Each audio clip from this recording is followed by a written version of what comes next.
साल 2019 में एक फिल्म आई थी आर्टिकल 15। हाँ, आयुष्मान खुराना की। बिल्कुल। और उस एक फिल्म ने संविधान के एक पन्ने को आप कह सकते हैं देश भर में चर्चा का विषय बना दिया। चाय की टपरी से लेकर टीवी डिबेट्स तक हर कोई अचानक एक नंबर की बात कर रहा था, आर्टिकल 15। पर सवाल ये है कि ये सिर्फ एक नंबर है या इससे कुछ ज्यादा है? मतलब इसमें ऐसा क्या है कि इस पर एक पूरी फिल्म बन गई? देखिए, ये सवाल ही सब कुछ है। आर्टिकल 15 हमारे संविधान के मतलब बिल्कुल दिल में है। भाग 3 जहां हमारे मौलिक अधिकार लिखे हैं, राइट? ये सिर्फ एक कानून नहीं है, ये एक वादा है। 1950 में संविधान ने अपने हर नागरिक से वादा किया कि हम एक ऐसा समाज बनाएंगे जहां बराबरी होगी। आज हम इसी वादे के सफर को देखने वाले हैं। बिल्कुल। तो आज का हमारा मिशन यही है। हमारे पास कानूनी विश्लेषण है, कुछ एकेडमिक रिसर्च पेपर्स हैं और ज़ाहिर है फिल्म से जुड़ी भी काफी जानकारी है। इन सबको मिलाकर हम ये समझने की कोशिश करेंगे कि ये वादा क्या था, इतने सालों में अदालतों में इसे कैसे समझा और बदला, और आज 70 साल बाद हम इस वादे को निभाने में कहां तक पहुंचे हैं। तो चलिए इस पर विस्तार से बात करते हैं। ठीक है, तो इसे परत दर परत खोलते हैं। सबसे पहले अनुच्छेद 15 का मूल मंत्र क्या है? इसका खंड 1 कहता है, राज्य किसी नागरिक के विरुद्ध केवल धर्म, मूल वंश, जाति, लिंग, जन्म स्थान या इनमें से किसी के आधार पर कोई भेदभाव नहीं करेगा। बस ये 5 चीजें, धर्म, वंश, जाति, लिंग और जन्म स्थान। हाँ, ये इसकी नींव है। और यहाँ एक शब्द है जो पूरे खेल को मतलब बदल देता है, केवल। केवल? हाँ, केवल। शुरुआत में अदालतों ने इस शब्द को बहुत ही संकरे तरीके से देखा। एक बहुत मशहूर केस था एयर होस्टेस का। अच्छा। जहां उन्हें नौकरी से इसलिए हटा दिया गया था क्योंकि उनकी शादी हो गई थी। जब मामला कोर्ट में गया तो कहा गया कि यह भेदभाव सिर्फ लिंग के आधार पर नहीं है, बल्कि शादीशुदा होने जैसी दूसरी वजहों पर भी आधारित है, इसलिए ठीक है। अरे, मतलब केवल शब्द का इस्तेमाल करके भेदभाव को सही ठहरा दिया गया। एग्जैक्टली। ये तो उस कानून की आत्मा के ही खिलाफ लगता है। बिल्कुल। ये दिखाता है कि संविधान सिर्फ शब्दों का खेल नहीं है, बल्कि उनकी व्याख्या का मैदान है। तो ये सोच बदली कैसे? ये सोच दशकों में धीरे धीरे बदली। आज की अदालतें मानती हैं कि अगर कोई नियम या कानून किसी लैंगिक रूढ़ि यानी जेंडर स्टीरियोटाइप पर आधारित है तो वो आर्टिकल 15 का उल्लंघन है। जैसे ये कहना कि महिलाएं शराब परोसने की जगह पर काम नहीं कर सकती, ये एक स्टीरियोटाइप है और भेदभाव भी। और ये सिर्फ महिलाओं तक सीमित नहीं रहा। 2018 के नवतेज सिंह जौहर केस में जब समलैंगिकता को अपराध की श्रेणी से हटाया गया तो सुप्रीम कोर्ट ने साफ कहा कि यौन रुझान और लैंगिक पहचान के आधार पर भेदभाव भी अनुच्छेद 15 के तहत मना है। अच्छा, तो उस एक शब्द केवल का दायरा अब बहुत बड़ा हो चुका है। बहुत बड़ा। ये तो हुई राज्य यानी सरकार की बात, लेकिन भेदभाव तो समाज में ज्यादा होता है। तो क्या ये आम लोगों पर भी लागू होता है? हाँ, और यही इस अनुच्छेद का सबसे क्रांतिकारी पहलू था।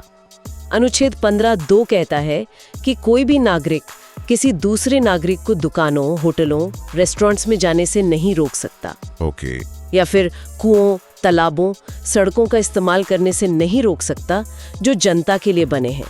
1950 के भारत के हिसाब से सोचे तो ये सीधा सीधा छुआछूत जैसी प्रथाओं पर हमला था। बिल्कुल। इसका गहरा रिश्ता अनुच्छेद 17 से है, जो अस्पृश्यता को पूरी तरह से खत्म करता है। ये सिर्फ सरकारी भेदभाव पर नहीं, बल्कि समाज में मौजूद भेदभाव पर भी चोट थी। ठीक है, यहाँ तक तो बात सीधी लगती है, भेदभाव नहीं करना है। लेकिन यहीं पर कहानी में एक ऐसा मोड़ आता है जो थोड़ा कंफ्यूजिंग है। अनुच्छेद 15 एक तरफ तो भेदभाव को रोकता है, पर इसके अगले ही खंड जैसे खंड 3 और 4 राज्य को महिलाओं, बच्चों और पिछड़े वर्गों के लिए विशेष प्रावधान बनाने की ताकत भी देते हैं। हाँ, मतलब भेदभाव रोको भी और कुछ लोगों के लिए विशेष नियम बनाओ भी। ये तो विरोधाभास नहीं है? पहली नजर में ये बिल्कुल विरोधाभास लगता है, लेकिन संविधान बनाने वाले बहुत दूर की सोच रहे थे। उनका मकसद सिर्फ कागजी बराबरी मतलब फॉर्मल इक्वालिटी नहीं था। तो क्या था? वो असल बराबरी यानी सब्सटेंटिव इक्वालिटी चाहते थे। इसे ऐसे समझिए, एक 100 मीटर की दौड़ है। एक धावक स्टार्टिंग लाइन पर खड़ा है और दूसरे को 50 मीटर पीछे खड़ा किया गया है। अगर आप दोनों को एक ही समय पर दौड़ने को कहें तो क्या ये बराबरी है? नहीं, बिल्कुल नहीं। असल बराबरी तब होगी जब आप दूसरे धावक को भी स्टार्टिंग लाइन पर लेकर आए। बहुत अच्छा उदाहरण है। मतलब जो लोग ऐतिहासिक रूप से पीछे रह गए हैं, उन्हें दूसरों के बराबर लाने के लिए कुछ विशेष मदद देना असल में बराबरी को बढ़ाता है, घटाता नहीं। एग्जैक्टली। जैसा कि सुप्रीम कोर्ट ने मरी चंद्रशेखर राव मामले में कहा था, समानता लोगों के लिए एक जीवंत वास्तविकता होनी चाहिए। असमान लोगों के साथ समान व्यवहार करना खुद में एक तरह की असमानता है। यही सकारात्मक कार्रवाई या अफर्मेटिव एक्शन का मूल सिद्धांत है। बिल्कुल। तो इसके कुछ असली उदाहरण क्या हैं? हमारे स्रोतों में कई दिए गए हैं, जैसे महिलाओं और बच्चों के लिए खंड 3 के तहत पंचायतों और नगरपालिकाओं में महिलाओं के लिए सीटों का आरक्षण एक बड़ा कदम है। हाँ, और बच्चों के लिए मुफ्त शिक्षा का कानून। सही। और फिर आते हैं खंड 4 और 5, जो शायद सबसे ज्यादा चर्चित रहे हैं। इनके तहत सामाजिक और शैक्षिक रूप से पिछड़े वर्गों यानी SC, ST और बाद में OBC के लिए शिक्षण संस्थानों में आरक्षण की व्यवस्था की गई। और यहीं पर इंदिरा साहनी केस यानी मंडल आयोग केस एक मील का पत्थर बना। हाँ, 1992 में। उस दौर में देश में बहुत राजनीतिक उथल-पुथल थी, लेकिन सुप्रीम कोर्ट ने OBC आरक्षण को संवैधानिक रूप से सही ठहराया। लेकिन उस केस में कोर्ट ने कुछ सीमाएं भी तो तय की थीं। मुझे याद है हमारे स्रोतों में 50% की सीमा और क्रीमी लेयर का जिक्र है। ये क्या था? हाँ, कोर्ट ने 2 बड़ी शर्तें रखी। पहली कि कुल आरक्षण किसी भी हालत में 50% से ज्यादा नहीं होना चाहिए, ताकि बराबरी का सिद्धांत बना रहे। ओके। और दूसरी क्रीमी लेयर की अवधारणा पेश की।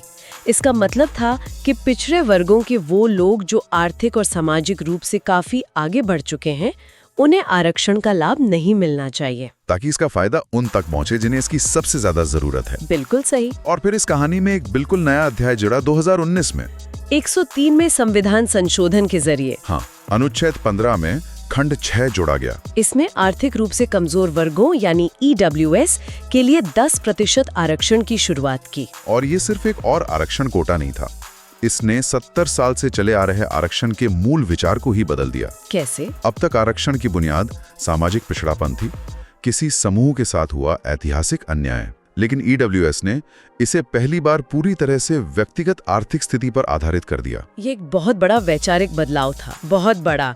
इसके मानदंड भी तय हुए, जैसे 8 लाख से कम सालाना आय, तय सीमा से कम खेती की जमीन वगैरह। जाहिर है इसे चुनौती भी मिली होगी। हाँ, जनहित अभियान मामले में इसे सुप्रीम कोर्ट में चुनौती दी गई, लेकिन 2022 में 5 जजों की बेंच ने 3-2 के बहुमत से इसे संवैधानिक रूप से सही माना।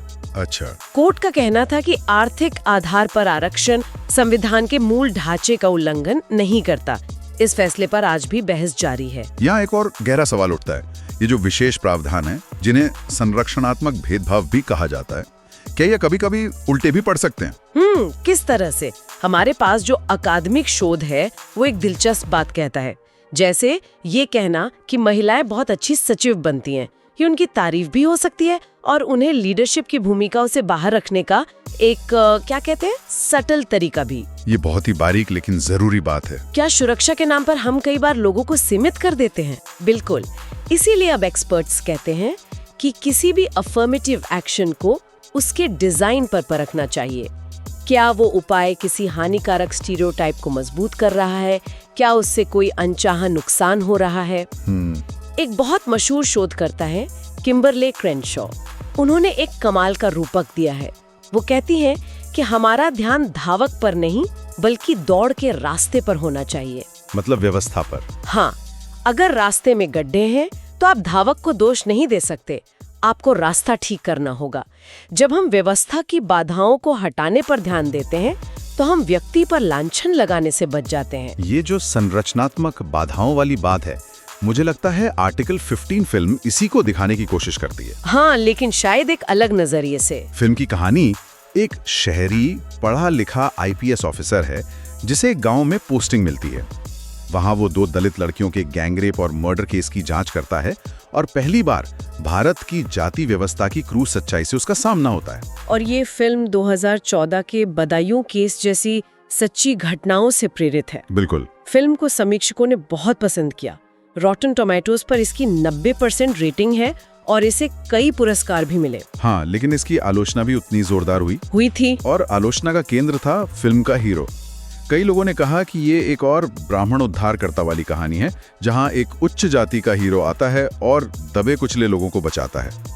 इस पर आपकी क्या राय है? और ये आलोचना सिर्फ फिल्म की नहीं, ये इस बात की है कि हम आज भी हाशिए पर मौजूद लोगों की कहानियां कैसे सुनाते हैं। सही बात है। ये एक बहुत बड़ा सवाल उठाती है।